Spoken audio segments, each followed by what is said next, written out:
အရသာရှိပြီးအားရင်ပြည့်စီတဲ့အမဲဟင်းဂျိုနာမည်ကြီးတဲ့ဟိုတယ်တွေမှာဈေးကြီးပေးပြီးတော့ဝယ်တောက်နေကြရတဲ့ချောက်ရှမ်းလို့ခေါ်တဲ့မဲသားဟင်းဂျိုတွေကိုကျွန်တော်တို့ရဲ့အိမ်မှာအလွယ်တကူဟင်းကပ်မွေးကြိုင်တွေလုံးဝမလိုအပ်ဘဲနဲ့ရိုးရိုးရင်နွေးလေးဖြောရုံနဲ့လုပ်လို့ရတယ်ဆိုတာကိုလူချင်းမင်းတို့သိပြီးကြပြီလား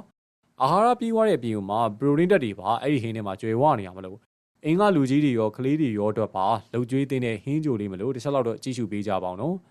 အရင်ဆုံးတော့ကိုလီးပြတ်ထားတဲ့မဲသားတွေကိုစီတစုံစီထည့်ပြီးတော့တမအောင်နေပေးရမယ်ပြီးတော့ဇလုံးတစ်ခုတည်းကိုတရုတ်န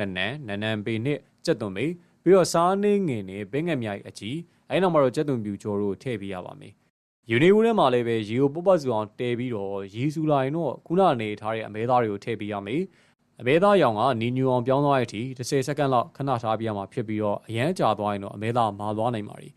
ဆေးပြီးတော့ခုနခတ်ထားတဲ့ပကံလေးကိုထည့်ပေးပြီးတော့အပေါ်ကအမဲသားပြုတ်ရည်ပူပူလေးကိုလောင်းထည့်ပေးလိုက်မယ်ဆိုလို့ရှိရင်တော့အနံလေးမွေးပြီးတော့နူးညံ့တဲ့ရသာလေးနဲ့ချောက်ရှမ်းအမဲသားဟင်းယိုလေးရရှိဖြစ်ပါတယ်တစုံတောက်လိုက်တာနဲ့တကိုယ်လုံးနှွေးထွေးပြီးတော့အရသာလေးရှိအင်အားလေးပြည့်စီတဲ့အမဲဟင်းယိုလေးကိုလူချင်းမင်းတို့လည်းပဲကြိုင်းနေတတ်တယ်ဆိုရင်အိမ်မှာလှုပ်တော့ကြည့်ကြပါဦးနော်